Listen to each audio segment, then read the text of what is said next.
Good morning, ladies and gentlemen. It's Monday, it's another week in the bathroom, and hopefully this week is going to be a good week. The weather is encouraging. So, where were we last week? Okay, well, we've demolition, reconstruction, plastering. All the plaster's dry. Oh, that's good. That's I've been in here a while and I hadn't even noticed. So that's a bonus. Right, first thing I'm going to do is do a flood test on that.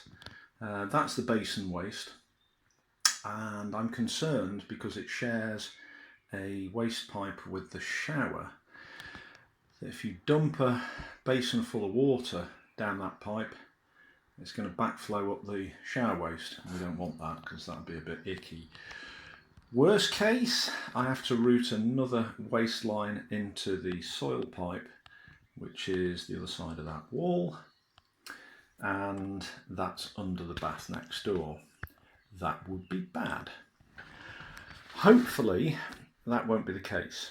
It shared a waste before, but the old shower base was about 6 inches up, so it had a sort of 7-8 inch 200mm drop before it got onto this common pipe, and obviously that wouldn't have been an issue. We'll see. Talking with the customer, they said that obviously this is a one-person bathroom and they only use the basin for,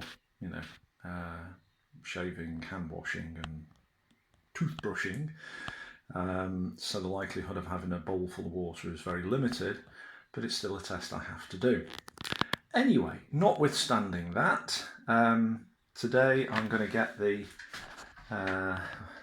assuming that's all right, then I'll get the shower base completed, bedded, get the replacement plasterboard on in that area, get it sealed up.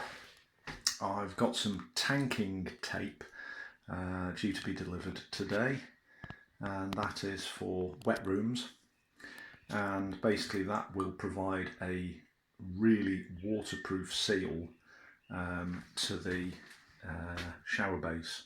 It's butyl tape, butyl self-adhesive tape, waterproof, and that will occupy space of the tiles, so that'll give a greater measure of confidence that it's not going to leak, which we absolutely can't have. If this was anything else, then the base would be just pushed up against the wall and I could seal it, with silicone and what have you, but that's not the case. So there we go. Anyway, right, let's get on with it, and let's see what happens during that flood test.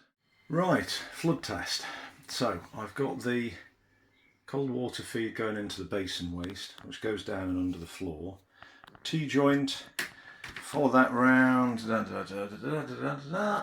that comes up in the shower.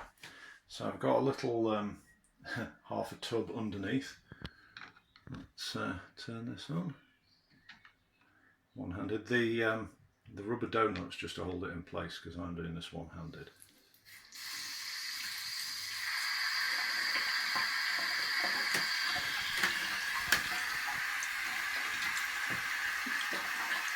Okay, so far so good. Turn it on some more. Okay.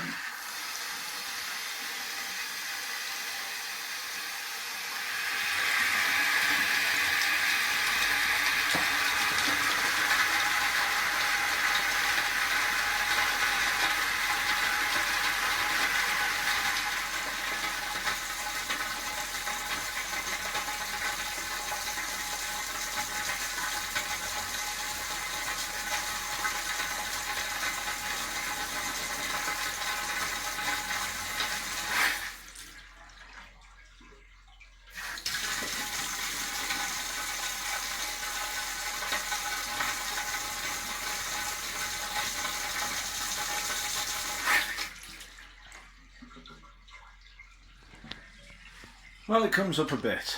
That's okay. That rubber donut, that out of focus rubber donut, actually sits on top of there. So before you get to the shower base, you've got 10-15 mil of rubber, and it's going to be coming up a little higher. So I think that's okay. I'll pass that. It's not ideal. Shouldn't have a separate waste, but we can't do that. So yeah, good. Happy with that. We can move on. Right, end of day. A lot of detail, but achieved quite a bit. As you saw before, the water test on the sink and shower waste was good. So the sub base went down, screwed down every 6 inches, 150 mil, and then 10 mil of sand cement cover on top of that. Bedded the shower base down, painted the wood with PVA, sort of very strong solution to aid bonding, and then put PVA in the mix of the mortar. So that should be fine as long as it stays in one place. It's not going to have any lateral stress on it, so it should be all right. Then got the underlayment for the Carndine down, again screwed at 150 mil centres, and just put the skim coat on. Also dug out the plumbing for the radiator, which hopefully I'll get to a point where I could put it on tomorrow. It's a slightly unusual design in as much as the inlet and outlet are right next to each other at the bottom, so that actually works in my favour, but I've just got to be a bit clever with the pipe work, so I'll be doing that tomorrow.